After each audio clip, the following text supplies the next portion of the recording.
Friday night we are in Nova Scotia, which is downstairs from Avenue HQ. Museum of Liverpool's just there. Reba/Tate is just there. Josh Sexton is just there. That's the way in which it works. I've got Kieran, Molyneux, I've got Craig, Hannan. And we're going to start off dealing with the pressing thing, theoretically, is Ekitike, Keo. But the truth of it is that Luis Diaz now also appears to be, all the reports are that Bayern Munich may well hit what Liverpool wants as a price point, which then throws open how will they replace him. Alex Crook saying Rodrigo. You and I think, both think Rodrigo will be live for Liverpool one way or another. It's all go in the attack. Liverpool could end up moving a lot of footballers on. Liverpool know Bayern Munich got £100 million to spend. It's hard to get Wirtz, they couldn't get him, so we know they've got that in the bank.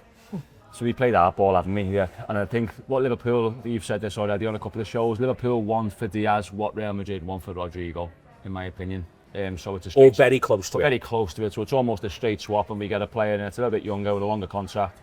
And yeah. So the other option is Tony Gordon. If Rodrigo doesn't happen, I think Liverpool could potentially be back in for Anthony Gordon.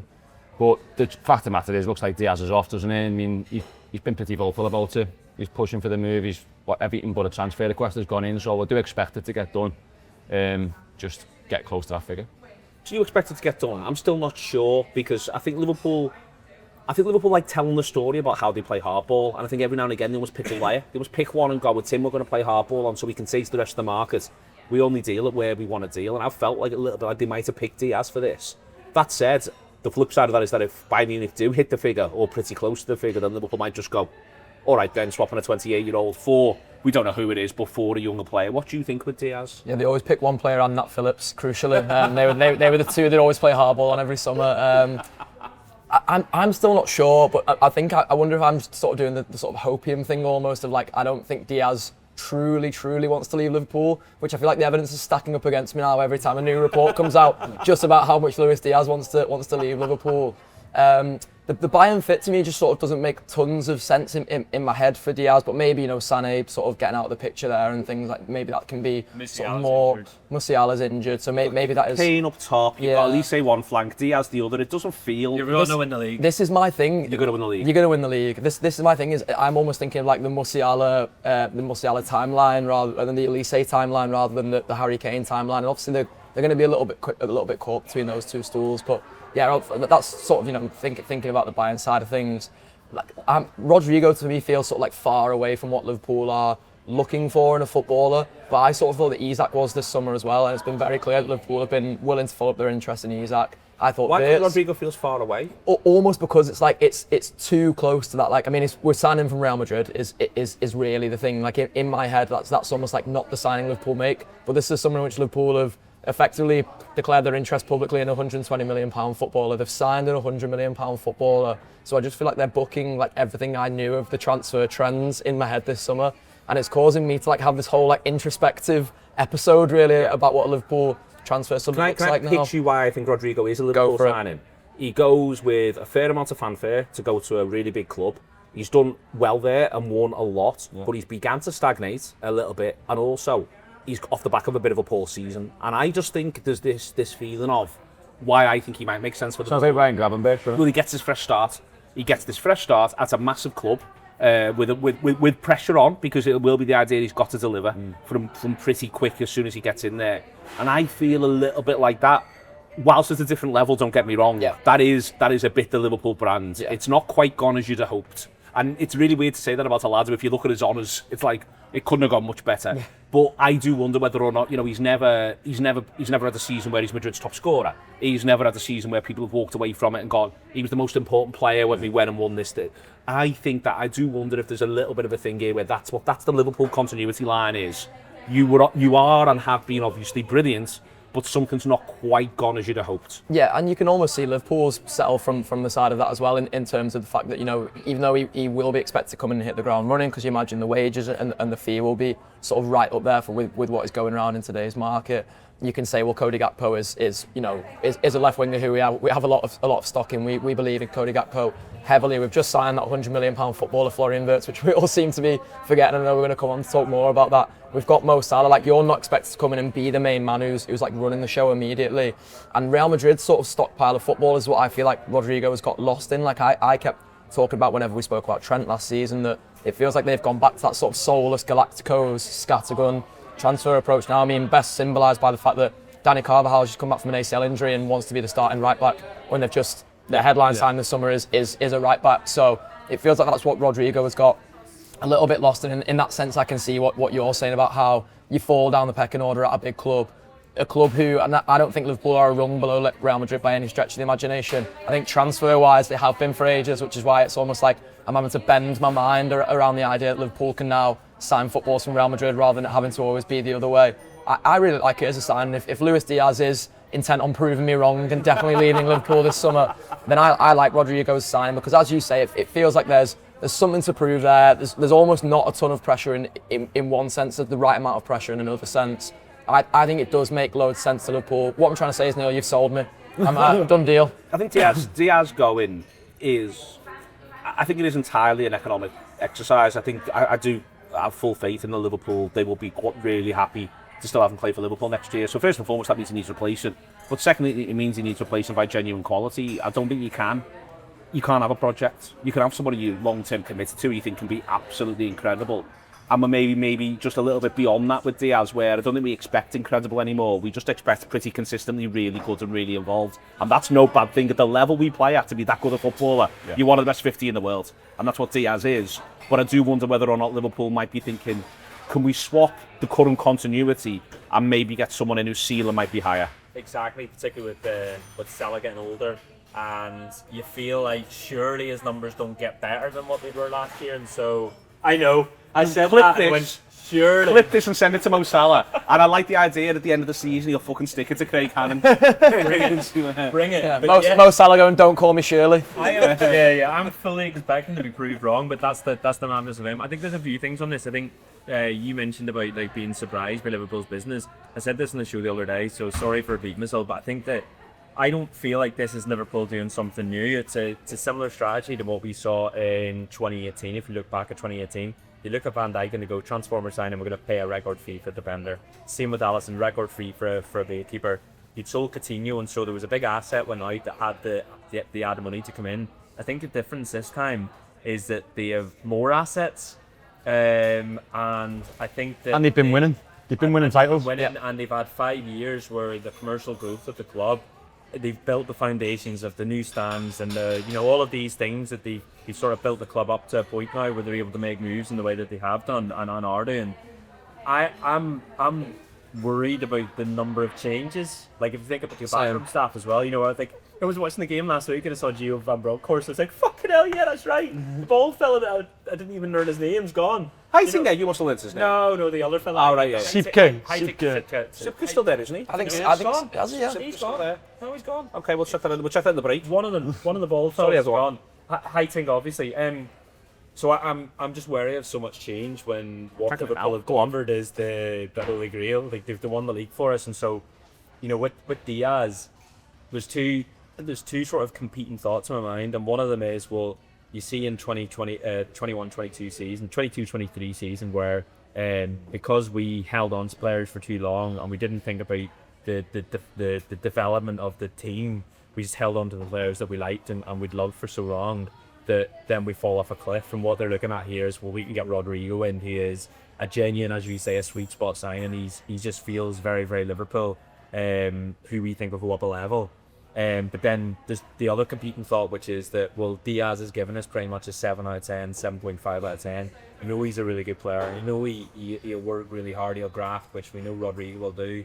Is he still there?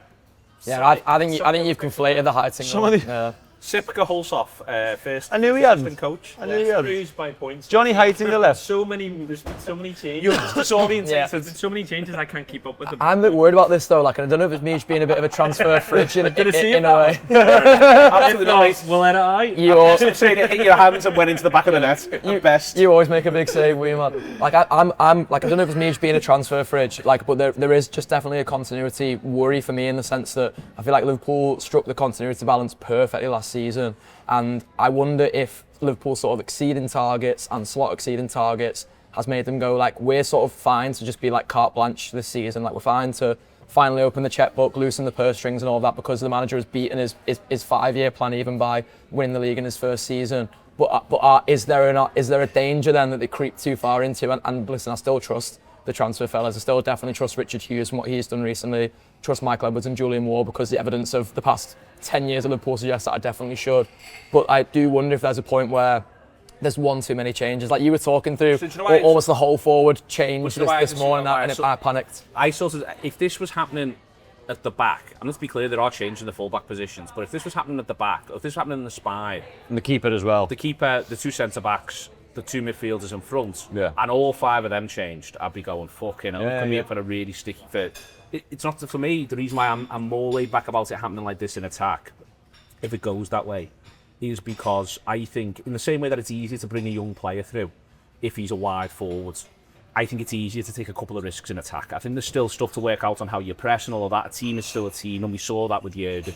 In 22-23, I think there was a bit too much disruption in attack then, and it sort of didn't quite hit the press and stuff. Well, there were then other issues behind, and things weren't working.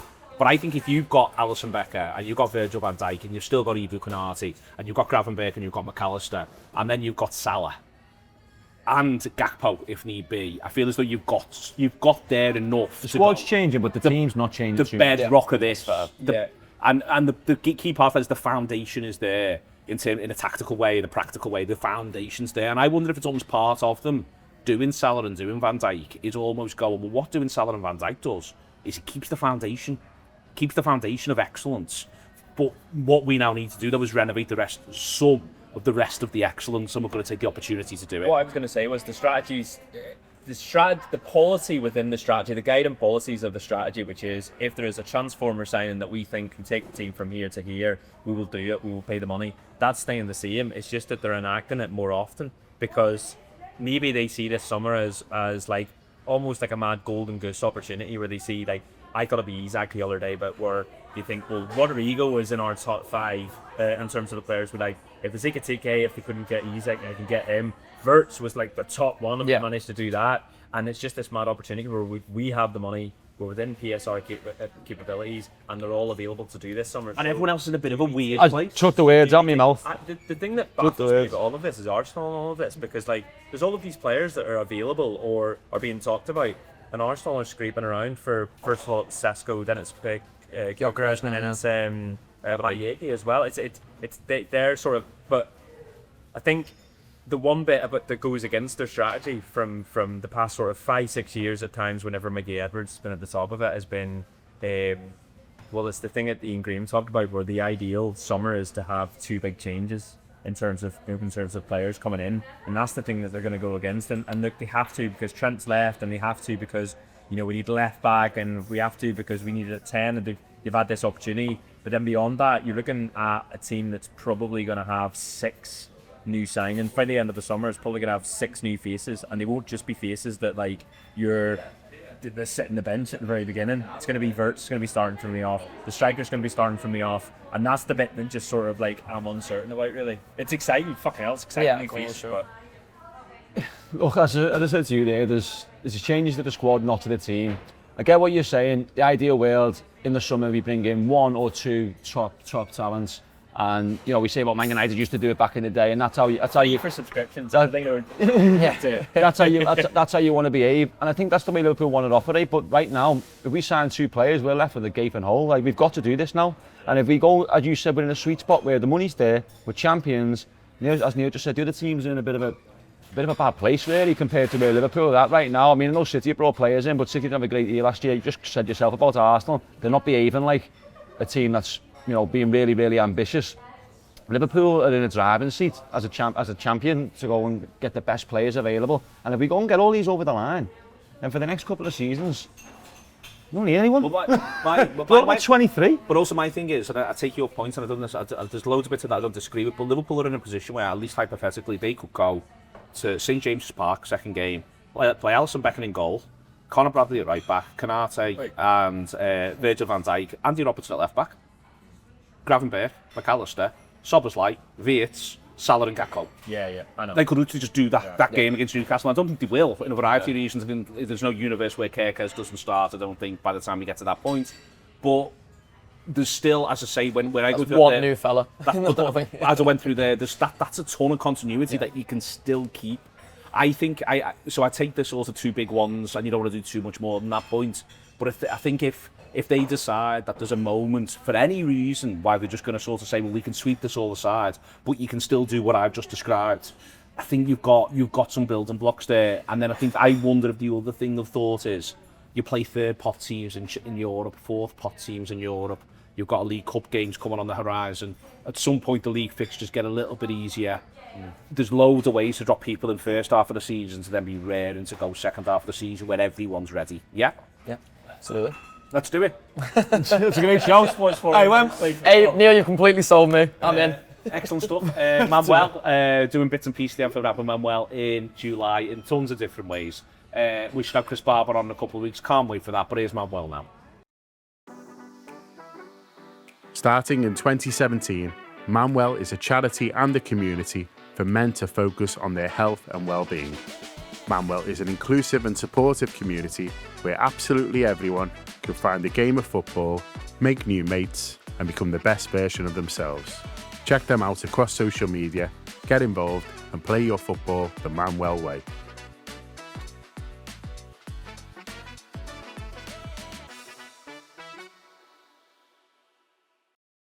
Welcome back. Excellent stuff from Manuel. Still the same as before with Josh, with Kieran, with Jake. Josh, we're putting out, we've got an English language translation of the interview done with Florian Wirtz's father, with Spiegel, where he talks about Arne Slot laying out a vision that he could get behind, which is unbelievably exciting. But then when it was sent over to me by Ron Spiegel, who's a lovely fella, by the way, I was overwhelmed with, oh yeah, Florian Wirtz. All the other stuff, some of it deeply tragic, some of it obviously involving other players and other transfers and other moves, it sort of knocked that out of my head. Florian Wirtz, you're going to get to see him in the Far East. So is Craig. I'm unspeakably jealous. Yeah, it's incredibly exciting, and it sort of takes you back to that day when you did sign him, and how I felt like this like real childlike excitement, and I've tried to almost compare and describe to people like the level of excitement I felt, and like literally the closest I can get is Fernando Torres, and like Torres was probably the fourth best team in Spain at the time, because I think Atletico were probably worse than Valencia around those times. He was still that sort of like, he was almost like a Mo Salah, Sadio Mane sign. He wasn't like completely like, you can guarantee this fella is like, you know, in the top 10 of world football. He's worth £100 million. Like that, like it's hard to put into words that level of excitement. And again, it was partly because like Liverpool just haven't behaved like that in the transfer market for so long. Really, like Craig even references, you know, the world record fees for defenders, and I think it was the second world record fee for a keeper at the time, wasn't it? Because Chelsea just signed Kepa. No, was it it? Way around. Oh right, okay. We got him first, and then they did Kepa. And then they did Kepa shortly after. So yeah, it didn't last for very long that it was the world record. But even then, like we didn't know how good Alisson Becker was going to be. I remember United fans on the tweet of us announcing Virgil van Dijk being like, we've got Harry Maguire for the same money you've paid and stuff like that. Signed him from fucking Southampton. Exactly. So like, it's just like another level of excitement. And like, listen, there's a list of people, of course, around all the Jota stuff that I feel like incredibly sorry for. My heart bleeds for. Somewhere down that list is Florian Wirtz and Milos Kerkez and Jeremy Frimpong, in the sense that like they've come into this new football club. This unspeakable Mamardashvili, of course, yeah. This unspeakable tragedy has happened, and like not that it like takes the shine off them in any way, because that's not really the way for them. I'm sure that they'll look at it, or that any of us should look at it, but almost in the sense of like, wow, it's like actually becomes harder for me to just integrate into this now, because all these lads are brothers and they've all got their arms around each other now. But like, if there's one footballer who it's by the sounds of it, like when I spoke to Archie Rintut from ESPN about Wirtz, like Wirtz has actually faced a lot of adversity in his career. Like in that sense, he's almost not a £100 million footballer. And it's in the article that as well. Yeah, of course, yeah. Like it's like a £100 million footballer. You almost think, because the fella who just like, oh yeah, he was the best all age groups, and he cruised all these academy setups, and he was just the best on every team for ages. Wirtz is sort of like he I'm sure he was that for so much of it, but he's also faced a lot of adversity. He's faced like being kicked the shit out of in the Bundesliga for a couple of seasons now. Like every challenge that he's had to face, where he did become the best player in the Bundesliga as voted for by his peers, he's like risen to every occasion. So I think he's really going to take to Liverpool life like a duck to water, and I'm so intrigued and excited to see how that looks in the sort of interim, like as he is just bleeding in, and like all those little bits in training where like you probably do want to impress a bit more. I love the Glenn Price anecdote from a couple of years ago. I've shared it on a couple of shows now, I think, where he mentioned about Alisson Becker's first summer at the club, and because Alisson Becker came with a bit of reputation of he's a really good goalkeeper, Glenn was like, you could see that people were missing more chances because they were basically trying to stick it right in the top corner. Yeah. I'm quite excited to see Wirtz doing that, but just sticking it in the top corner past our brilliant goalkeepers and running past our brilliant defenders and being like, I'm going to make a tit out of you because I want to make an impression there. I think there's something with him, Kieran, where he's the one. For instance, we just talked in the part one. I would be excited by Rodrigo. You mentioned Andy Gordon. I'd be excited by Andy Gordon.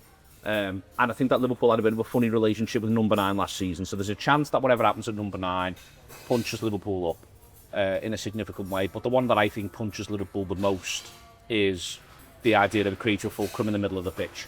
That's what we didn't have. The creative fulcrum was Salah. I still expect Salah to be very, very creative. But Wirtz is coming in, I think, knowing my job is to be Liverpool's creative fulcrum in the middle of the pitch. And Liverpool wanted him for that reason. They were the number 1 target for the reason. I was lucky enough to speak with someone who met with Slot's mentor when he was a player and when he's a coach now. And he said to me, the maddest thing is he's not playing how he wants to play. He wants to play in the final third completely. When Liverpool go 1-0 up, you see Van Dijk comes into the centre circle and everything just goes through Virgil this way, this way, this way. We're moving that into the edge of their box. And we're moving the whole game another third down the pitch. And we've now got the quality to do it. I mean, it's going to be hard to do that with players like Nunes, no disrespect to him, but you can't play that game with them type of players. But when you've got like Florian Wirtz or Isaac or Ekitike and these type of players who are coming in, it's really exciting. And other teams are going to find themselves spending a lot of time in their own box, speaking to their own goalie and their own defenders, because Liverpool is going to push them right back and play the game in the final third. And Alisson's going to be sitting off having a ciggy, I'm telling you. There's something saying you're going to get to go and see him in the Far East. The reason why I'm genuinely jealous of that is I think we'll see on telly, I hope anyway, we get to see in a couple of games, we'll see some spectacular moments from Liverpool. But the thing that I'm really, as old as it is to say, I'm looking forward to sitting on the ground going, oh my God, the movies. The ability to find space, the little pocket, whether he's used or not used, the way he pulls defenders, the concern that they've got. You're going to get to see that for the first time. I think that sort of intuitive, which everyone's told about, that ability to be the footballer, you can find space where there is not. And that's the sort of thing that you appreciate the most when you actually get to watch players in the flesh. And also having another footballer, a new footballer who has all of the ability to become the fella. Do you know what I mean? Yeah. That can almost like, and I'm about to say another thing that Mo Salah would be happy with, but almost like take that from Salah at some stage. Maybe this season. Wish he'd stop winding Mo Salah up. I'm made up he is. Stick this on your bedroom wall, Mo. This face here, look at it, get it shot, look at it. Maybe he really is blown up on Chop the canvas. He is Chop Tano. He is Chop Tano. But like, just having someone that has that potential, do you know what I mean? You're looking at him and going like, you're gonna be brilliant in the short term, but in the long term, my God, you could become the best in the world potentially. I'm really excited to get to go to the open training, and at different times, sometimes it's interesting, sometimes it's not that interesting. I think this time seeing Wirtz sort of and how he looks in training, because obviously like he's impressing his new mates, you know what I mean? It's not just the people in the stands that are watching, it's like he wants to show them how good he is. He wants to show them first and foremost, like, yeah, I'm 110, 120 million pound footballer, and then next he shows the fans. You mentioned Fernando Torres. One of my favourite things in football is when you sign a new forward and within the first few games they score. Ben Aim on his backside. Yeah. Remember that? Yeah. And like, so when Torres did that, I celebrated that goal at times too. I did. It's against Chelsea, and it's in. But like, you celebrate times too because it's like relief and excitement at this new player you've got and you're excited about. And he was shit in the pre-season. I remember watching him and he was a bit crap, and everyone was like, ah. And he doesn't do much in his first game against Villa, but then he does that, and you're like, we're in business here. Sadio Mane in his first game against Arsenal, I'm excited. It's the greatest ever one, by the way. Because it was fucking bad. That on Collymore, but that one was better than that. And I'm really excited for a Wirtz moment early on where we go, ooh, wow, like, and everyone goes shit. Most of the other teams go shit. Yeah. I reckon we're going to go shit anyway. He's mustard. Yeah, but I don't want the other teams to go shit. 100%. Genuine excitement, and usually with transfers I'm excited to see them and stuff like that. But like at the end of the day, they're like, they're footy players, and I'm an adult, and it doesn't feel like the way Torres felt to me when I was younger. Florian Wirtz, mate. He's things to me. I'm excited to see what number he ends up with. I know we've got temporary numbers at the minute, and it's probably to do with pre-season and the kit launch, etc., and players moving out. But I'm interested to see what number he goes with. I've got a feeling that if Diaz goes, he will end up with Liverpool's number 7 shirt. I genuinely, like, you know, obviously it's been a really, really difficult 3 weeks for everyone involved, both at the club, the staff, the people in the background, the people having to do work, both footballers and in the background, sort of while grieving fans, and just this like strange, horrible feeling, and obviously like our worry around like the family of Diogo and all of that. I think the next 2 weeks, Wigan was sort of part of a process. Preston was part of a grieving process that sort of begins up where everyone deals with it, players and fans. We'd have got on quicker. Go on. I think the tour will be great in terms of like people getting to see the new signings. I think, you know, even as simple as sort of Adidas coming on board, and you know, a new kit and seeing Wirtz and that, and like that'll feel like a new chapter, and they're probably going to sign Rodrigo. It's probably going to sign some other Ikitike, and it's gonna feel new and exciting, whilst also having all of the hallmarks of what has brought Liverpool to the table to be able to make all of these moves. Which is being champions. This is where I think, like, in a way, like I want to sort of bring my point about the feeling sorry for the new signings full circle, because like I think the new signings almost like help that process as well, because like you have to remember that these are all like young lads who are boss footy players, and probably buzz off seeing other boss footy players as well. Like I loved, I can't remember who it was recently, there was those sort of quotes floating around of, but like someone was talking about Florian Wirtz basically, and just being like, when I watch him play, like I get excited and I'm a pro footy player basically. It's that idea of like a Virgil van Dijk, like obviously, you know, grieving the loss of his mate and all these things, but like sort of finding comfort in like Liverpool are going to be brilliant this season. I'm going to be a big part of that. But like we've signed all these Boston new lads who can bring a nice like air to the place, can bring a bit of like a renewed energy, and help me like boost myself out of you know a period of sadness. They've changed the squad number thing on the site. They'll put 20 Jota forever on Kieran, which I think it's absolutely brilliant. I think it's a brilliant touch from Liverpool. I think it's something as well that just reminds everyone that, you know, for all of these footballers, the ones who are going, who've been a massive part of our journey, the ones who may well go, not saying they definitely will, the ones who've gone and been a big part of that journey, those who are staying and hanging around, those who've lived through this moment, those who are the new ones, and I can go all the way back, let's go all the way back, you know, let's go to Ian St. John. That's, you know, all that thing. For me, this is the lineage, and it happens at every football club. The difference of Liverpool is it happens in front of the eyes of the world and the highest level. It's a special thing. Every football club's special. I maintain that. I always will. But it's a special thing that these players that we're talking about, that we're getting excited about, whether it's Wirtz, prospective Rodrigo, whoever else you want to say, we want them all to come and be part of it and enjoy every last minute of it and cherish them, which is what's now clearly been the case for Diogo Jota as well. Yeah, 100%. I mean, it's going to be very special in Anfield for the friendly, but also the first Premier League game. Yeah. And I think the new players are going to get not a taste of it, already seen what the club can do with the parade and winning trophies, and also reacting to such tragic news. The way the city and the club are pulled together has been fantastic. But once the league gets started, Anfield's going to be a very, very special place to be, and then players will understand it. The thing I found beautiful about the 20 for everything on the website is, and I've seen it before, I realised that in about 10, 20, 30 years, there's going to be kids who you have to explain this to, and not going to understand, and doing things like that, retiring his number and honouring his memory forever, that helps that process of telling your little lad who Jota was, or telling your grandkids what happened and why we don't have a number 20 anymore, or all these difficult conversations, which are difficult now, but they're going to be difficult in a few years' time as well. So it immortalises him, which he deserves, and yeah, I'm looking forward to the season, because I think the man who's going to be, let's do it for Diogo. Diogo's on that page, not just because he passed away, because he wrote his own story and etched his name within Liverpool Football Plus history in terms of the big moments that we had, the trophies that we won. You know, so that's not just because of him passing away, it's because of what he did in Liverpool. Sure, how he made us feel, how he connected with us, and how he made us sing a song and come up with it, all of this. You know, and it's a new sort of opportunity now for these new players to begin to write their own, and that's really, really exciting. There we are. It has been Friday night in Nova Scotia. A little bit of support from Manuel in the middle, and we have huge support for them as well. Thank you very much to Josh, to Keo, and to Craig. Liverpool getting ready for a pre-season tour. We know it won't be like a number of the other ones. We know that's the way in which it goes, but we also know there are reasons to be excited. See you later.